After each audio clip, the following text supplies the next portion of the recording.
Okay, so the way I've been taught that this is the Taurus card, but it could also be Libra. Okay,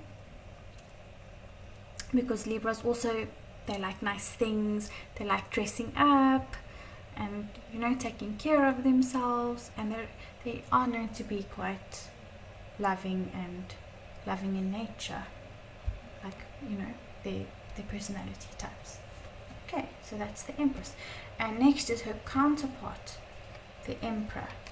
Okay, so what I wanted to say is, as part of the story, when the Fool meets the Empress, he learns about material comfort, abundance, and how to tap into that side of himself. The nurturing aspect, how to tap into his creativity more, and you know, more of that feminine energy. Okay, so her counterpart is the Emperor.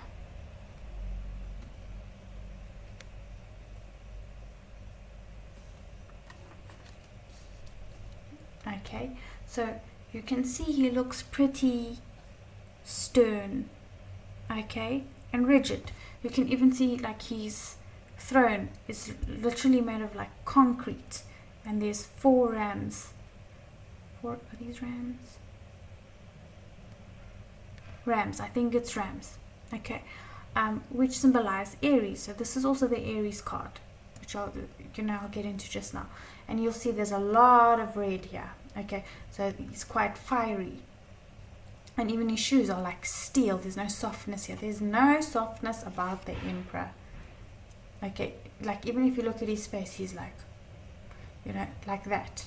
Okay, so now when the Fool meets the Emperor, he now learns structure, rigidity, and his energy gets a bit more tempered, and he sort of matures a bit more. So he meets the Emperor and adopts some of that energy, or he evolves into the Emperor. Okay, so Emperor energy is quite stern. You know, there's no time for thinking. They just do. They just on it like that. So that's how the Emperor is. Because when you're the Emperor of there's a difference between being a king and an emperor. An emperor is a king of kings. They have many kingdoms to look after. When you're an emperor, you can't sit and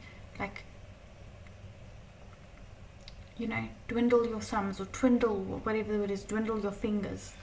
You have to be quick acting and strategic.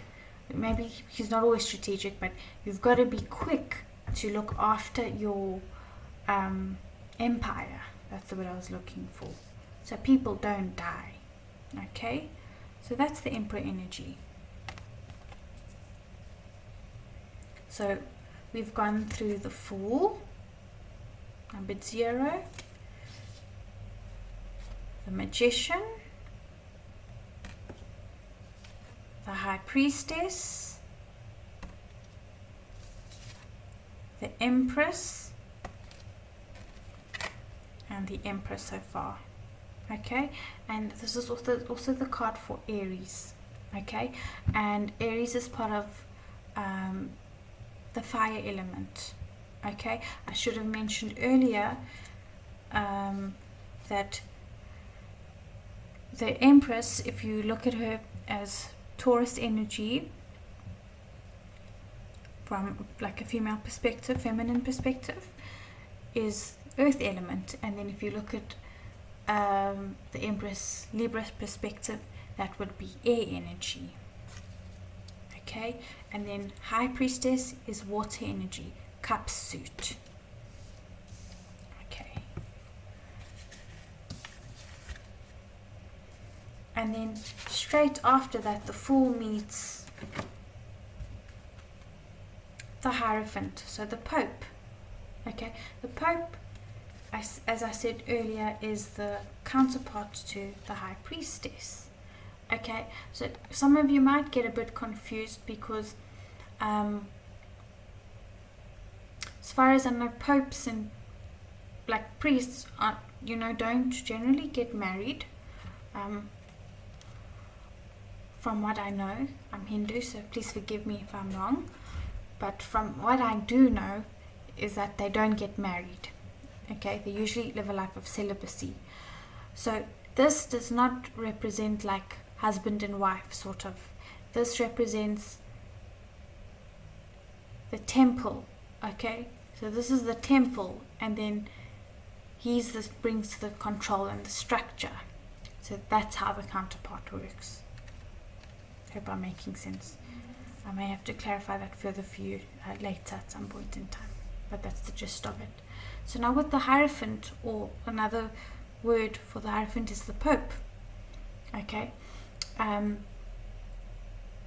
if you think about what he does, he enforces religious practices, religious structures, spiritual practices, and he's imparting the knowledge to these two monks. Okay, and again you can see, like as with the Magician card, as above, so below. So what he says is divinely ordained, and he is receiving God's messages.